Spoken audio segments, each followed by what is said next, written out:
Welcome, mortals, to MythLOLogy.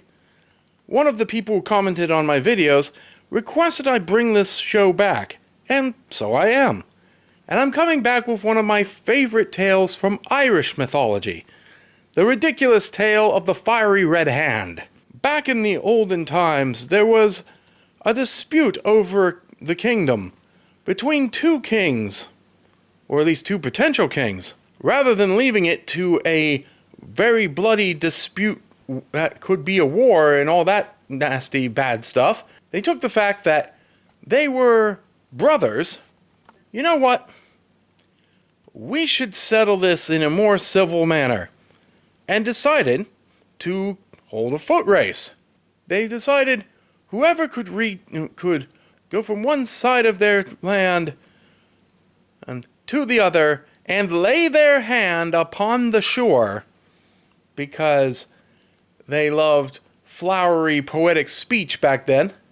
But whoever could do that and lay their hand upon the shore would be the new undisputed king. This was agreed upon, and the race was underway. Both kings took off like a shot. It was a good race, it was exciting, it was gathering up a crowd along the way. But as one king was falling behind, and the crowd was going, "Oh wow, how is he going? He's falling so far behind. How could he possibly win this? Could he turn this around somehow?" And he just looked out into the crowd and went, guys, I got this. And proceeded to sever his own hand and then throw it past his brother to land in the ocean, where an upcoming wave washed the hand on shore, laying his hand upon the shore, declaring him the winner. I love this story for several reasons.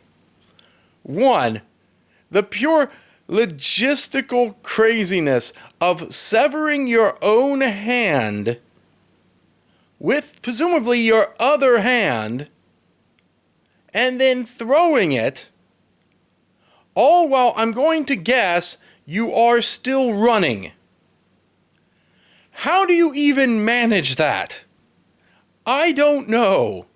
You'd have to cut off your hand, immediately drop the blade that you used to cut the hand with, catch your severed hand while it is falling,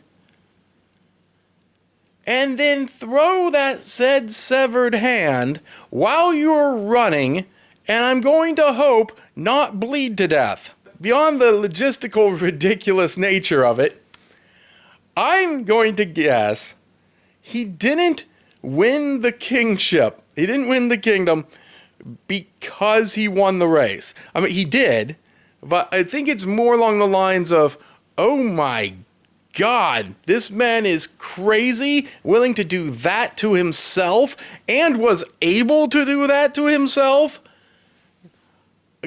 Make him king. We do not want anything to do with this guy. Don't tick him off. That's my little guess on how that worked, and it just makes the tale one of my favorites. But that is only one story involving the fiery red hand of Ulster. There are actually many different stories on how it came to be a symbol of Irish warrior culture. But I'm only covering this one because it's my favorite. There was at least one other that involved vengeance for the death of Cuchulainn, and we'll get to Cuchulainn in another episode. Believe me, we'll talk about Cuchulainn. But for now, I just wanted to really share this story because that tale of the fiery red hand is so ridiculous. It's one of my favorite bits of Irish culture, and I just wanted to share it. It's just completely unhinged, and I adore it. So